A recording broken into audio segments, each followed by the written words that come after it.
ఇక వివరాల్లోకి వెళ్తే జిల్లా పరిషత్ కార్యాలయంలో గురువారం స్వచ్ఛతా హీ సేవ 2024 కార్యక్రమంలో ఉమ్మడి పశ్చిమ గోదావరి జిల్లా పరిషత్ చైర్పర్సన్ గంటా పద్మశ్రీ పాల్గొని ప్రతిజ్ఞ చేయించారు.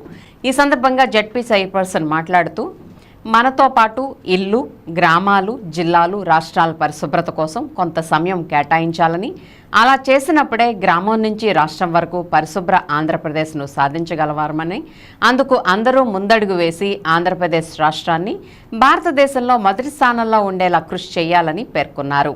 ఈ కార్యక్రమంలో ZP CEO KS Subbarao, ZP deputy CEO S Nirmala Jyothi, Zilla Parishad సిబ్బంది పాల్గొన్నారు.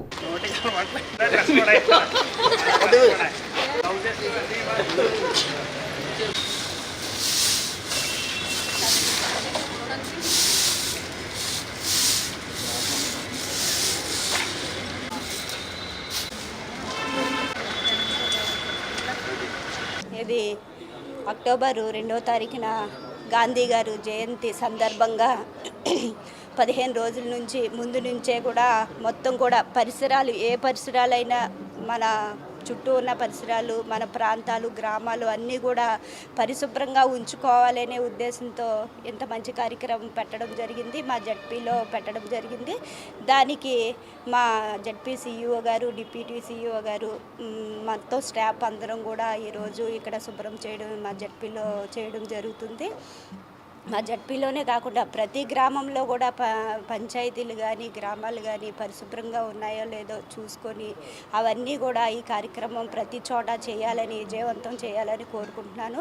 ఎందుకంటే మన చుట్టూ ఉన్న పరిసరాలు ఎంత నీట్గా ఉంటే మన ఆరోగ్యం అంత మంచిగా ఉంటుంది, మన మనసు కూడా అంత స్వచ్ఛతగా ఉంటుంది. కాబట్టి ఇలాంటి మంచి మంచి కార్యక్రమాలు ప్రతి ఒక్కరు కూడా ప్రతి గ్రామంలో సర్పంచులు శ్రద్ధ తీసుకొని చేయాలని కోరుకుంటూ నాకు ఈ అవకాశం ఇచ్చిన ప్రతి ఒక్కరికి కూడా నమస్కారాలు తెలియజేసుకుంటాను. స్వచ్ఛత హీ సేవ అనే కార్యక్రమంలో భాగంగా జిల్లా ప్రజా పరిషత్ కార్యాలయ ఆవరణని శుభ్రపరచడానికి అలాగే కార్యాలయ సిబ్బంది అందరూ కూడా పాల్గొని వారి యొక్క సెక్షన్లన్నిటి కూడా శుభ్రం చేసుకునే కార్యక్రమాన్ని చేపట్టడం జరుగుతోంది. దీంతోపాటు మొత్తం జిల్లా అంతా కూడా అన్ని మండల ప్రజా పరిషత్ కార్యాలయాల్లో కూడా ఈ కార్యక్రమాన్ని చేపట్టమని ఆదేశించడం జరిగింది. కార్యాలయంలో పరిశుభ్రంగా ఉంటేనే ఆ యొక్క పనిచేసే సిబ్బందికి మంచి వాతావరణం ఉంటుంది, వాళ్ళు కూడా మంచి మంచి పనులు చేయడానికి కూడా వాళ్ళ మనసు ఆహ్లాదకరంగా ఉంటుంది. దీన్ని అందుకని కంపల్సరీగా మన అన్ని కార్యాలయాల్లో చేపట్టాలని ఆదేశించడం జరిగింది. ఇందులో భాగంగా ఈరోజు మన చైర్మన్ గారు కూడా మన జిల్లా ప్రజా పరిషత్ కార్యాలయాన్ని పరిశీలించడం జరిగింది. అలాగే 2 రోజుల్లో ఎక్కడైతే ఎవరైతే శుభ్రంగా ఉంచుకుంటున్నారో వారికి అవార్డు ఇవ్వడానికి కూడా నిర్ణయించడం జరిగింది. దాని ప్రకారం ఒకళ్ళ పోటీతత్వం పెరుగుతుంది, మన యొక్క కార్యాలయపు పరిసరాలు కూడా పరిశుభ్రంగా ఉంటాయని భావిస్తున్నాను. Thank you.